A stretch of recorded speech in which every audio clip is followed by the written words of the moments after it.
about to Yeah, we called it. dedicate the We next called it. couple of minutes right now just to what Jalen Green has been doing since he has had publicly announced that he has a kid on the way, bro.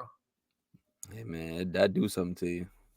Bro, in his last 10 games, he's putting up 30 points, 7.5 rebounds, 4 assists on 49% from the field and 44.4% from three. And over 50% of his shots come off of basically anywhere with like 3 or more dribbles. Like a quarter of them are like anywhere between 3 to 6. Another quarter are like 7 or more dribbles. He is working like crazy. The last like 3 weeks or so, he probably has at least 6 no look threes. For real. His step back has become one of the most lethal, disgusting step backs across the entire NBA. He's up there with Trey Mann for me right now in terms of how much separation he creates off some of these step backs right now. His game against the Thunder a couple of nights ago, I didn't get to catch it live. I literally was watching it the next morning and I paused it 2 different times because I was like, hold up, bro. Rewind. Gotta see that again. This is who? Jalen Green? Wipe the glasses. I'm like, nah, bro, this is not the same player, bro. He's moving entirely different. And I don't want to hear, because I see it starting. Without Sengun, he gets to play more free. He gets to play faster. Yeah. Stop that. Stop that, bro. Stop that. Because that's a dangerous narrative to start spinning up. And I've seen some Rockets fans attach themselves to it. Don't do that, bro. Those two guys 1,000% can coexist. Look at what's happened. Look at what's happened. Jokic and Jamal Murray, Sabonis and De'Aaron Fox. That can coexist. They just need to learn to play together. They're young. Let it work. Let it take time. The best thing is that he's getting this opportunity now to get hot, to get in a rhythm. Whether they're able to make the plan or not, like great, but that let that momentum carry into the offseason and next season where he can really work with Sengun and like get it down pat. They're going to be able to introduce a lot more actions with Sengun working out of the post. Their two-man game can get stronger. I've been the biggest guy who's just said Jalen Green still can be a very, very good NBA player. It always has just been the shot diet, his shot selection that needed to be tweaked. And his efficiency. And it's like he's been super efficient on this stretch that he's been on. And it's like all we need to do is blend that in with shots that he takes with Sengun, which is not hard. It's not like y'all making it seem like he's bringing in another guy that's like gonna take up his space. Like those two guys can pair together really, really well with the rest of this entire Rockets roster. Like it, to me, schematically, it feels like such a good fit. It just is going to take time for really young players to learn how to play that way. It's not like, dudes, I remember, bro, Jalen Green is still like 21. Like, give these guys time, bro. So don't start that narrative. But what have you been seeing from Jalen Green, bro? Because he has been moving like an entirely different NBA player the last 2 to 3 weeks. The biggest thing I've seen from Jalen Green, I want to say, is the decision making. That's the biggest thing. I think there's that no hesitancy anymore. Yeah, exactly. I think that it's weird because like it's not like I wanted to say the confidence is there, but the confidence has been there because he's been taking crazy shots. So it's like Right. it's been smarter. He's just been playing a lot smarter. He's been making the right decision, whether that be passing the ball, whether that being knowing when the right decision is, me actually going to get a bucket and making sure that bucket is a quality shot that I can actually hit. Like you said, his step back has been like the most money thing in the planet for the last few games. So that's been knocked down. But like I said, it's really, to me, the biggest thing is the decision making and the confidence being there, knowing when to score, knowing when to make the right play. He's not playing more free because Shingun's not there.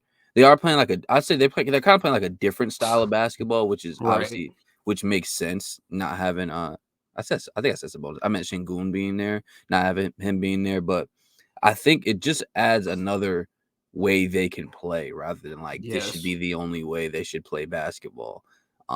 and not have Şengün there. So it just adds another way they can play. The defense has been good just as far as the Rockets as a whole.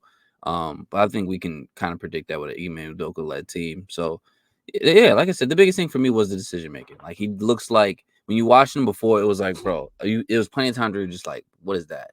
That's just a dumb shot. Or that's just a dumb decision. Now it's just like way more controlled, way more smart. And then, that comes along with, you see a couple shots go in. Now your confidence is through the roof, i.e. the 6 turnaround threes he's knocking down. Because he's always had the talent, but it's just like putting everything together. And now it just seems like he's starting to at least put things a little bit more together.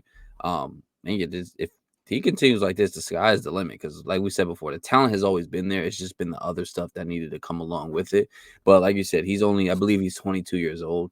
Like, bro, stuff takes time, bro.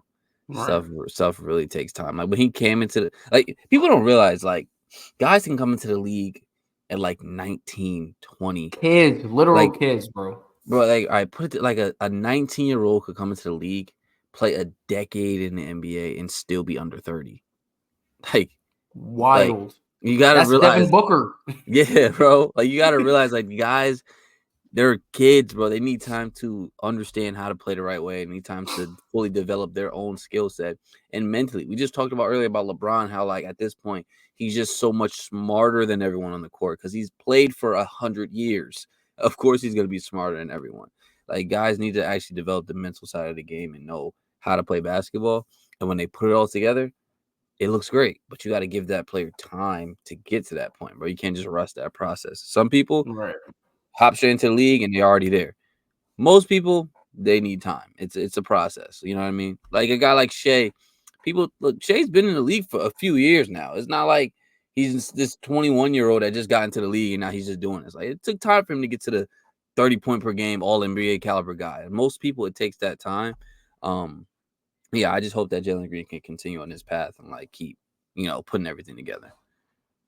Yeah. If the Rockets were to get rid of him or Şengün, I think that they would greatly, greatly regret it. It would be for no reason. Like if they do it now, it'd be literally for no reason. Because you didn't even give it time to see if it could even work. Even if you say beginning of next year or whenever Şengün comes back, at the beginning it's a little bit slow. Just give it time. Please just give it time. Don't rush it and be like, oh, these guys can't play together. Because I agree with you. I think that'd be a huge mistake. Right, because we've just seen it work too much, and what Jalen Green is doing right now is like that's starting to hit the type of projections that people were placing on him when he got drafted. So it's like this is the first time we're really like seeing it for a stretch of time consecutively where it's like, whoa, elite shot making, elite athleticism, elite finishing, the handles, like everything is really starting to fall in line for what was projected of him. And at the same time, you've got a guy in Şengün who it's like he's drawing Jokic comparisons, who's the best player in the world. Like, why get rid of either of those? Like, Right. pair that together, bro. So, give it time, Rockets fans. Like, what you're witnessing right now out of Jalen Green. Yes, it's a heater. I don't know. I hope it's sustainable. I think at worst, it just raises his floor to a place where he's just in a better position than he was for the majority of the first half or 70% of this season. And like I said, let those two get together, continue to work that chemistry, find different actions that work for the two of them, because you're only introducing more guys who are athletic and not all can space the floor. A guy like Amen Thompson, who's super athletic and has been playing really well down the stretch for them here as well. But even a guy like Cam Whitmore, who can come off the bench, can space the floor, also brings that athleticism to play around the hub in Şengün. Like he can get everybody going. It's like I want to see that version of the Rockets in a couple of years. So keep the pace here. Do not break this up prematurely because there's no reason to.